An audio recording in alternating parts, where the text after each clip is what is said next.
The classroom of diverse extraterrestrial students sat in eager anticipation as Professor Zix, 9, a tall, multi-limbed being with bioluminescent markings, concluded his lecture. His eye stalks twitched slightly, betraying an uncharacteristic nervousness. And that, class, is why humans are strictly forbidden from participating in galactic warfare. A gelatinous blue student in the back wobbled slightly before raising a quivering appendage. But, Professor, I thought humans were banned because they're primitive and weak. What's the real reason? The professor inhaled deeply, his exoskeletal plates clicking as he shifted uneasily. Well, blowback, it's complicated. Complicated how? Chirped Kiki, a bird-like creature perched on her floating platform, ruffling her metallic feathers. Either they're a threat, or they're not. Which is it?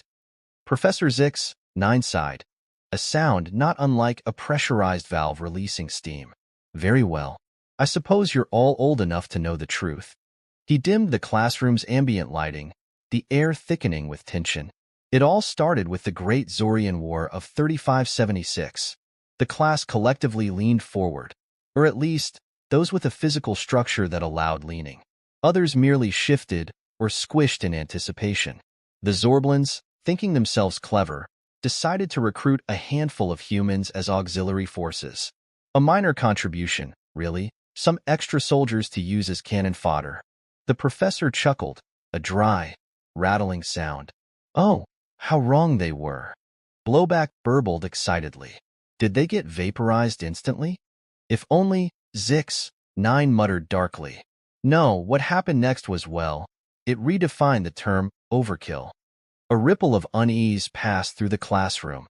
Some students exchanged nervous glances, which in certain species involved literally removing and swapping eyeballs.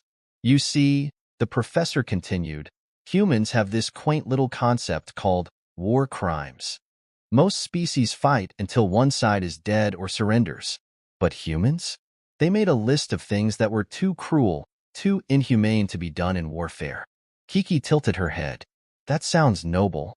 The professor let out a bark of laughter. Oh, my dear hatchling, you misunderstand. They made the list, and then they did everything that wasn't on it. A collective gasp rippled through the room, causing a minor gravitational disturbance.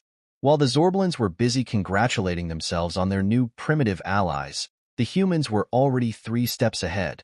They didn't just fight the war. They scienced the hell out of it. Scienced? Blowback gurgled incredulously. That's not even a word. It is now, the professor said grimly. The humans took one look at our standard-issue plasma rifles and said, neat toy. Watch this. Next thing we knew, they were weaponizing black holes.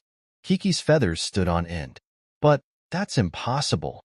Oh, my dear student, Zix, 9 sighed, his eye stalks drooping. With humans, the word impossible is more of a dare than a limitation. They call it thinking outside the box.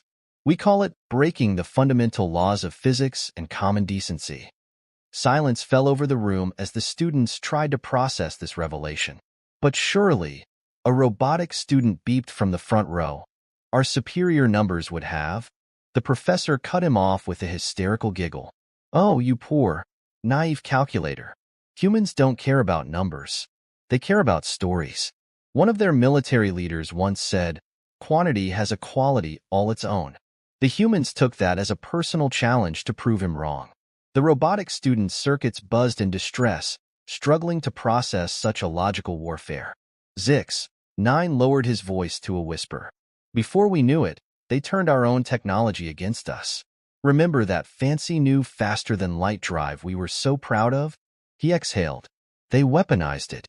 Weaponized FTL travel? Kiki asked, both fascinated and horrified. They called it the Yeet Cannon, the professor said with visible discomfort. I don't know what a Yeet means, but I'm fairly certain it translates to war crime in their language. Blowback burbled nervously. But we're safe now, right?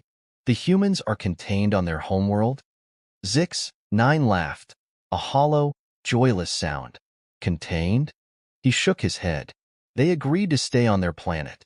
Said something about taking a break to binge-watch all of Netflix. The students stared in horror. And that, The professor said, eyes glinting in the dim light, is why humans are banned from galactic war. Not because they're weak, not because they're primitive, but because the moment they decide to participate, the rest of the universe is reduced to collateral damage.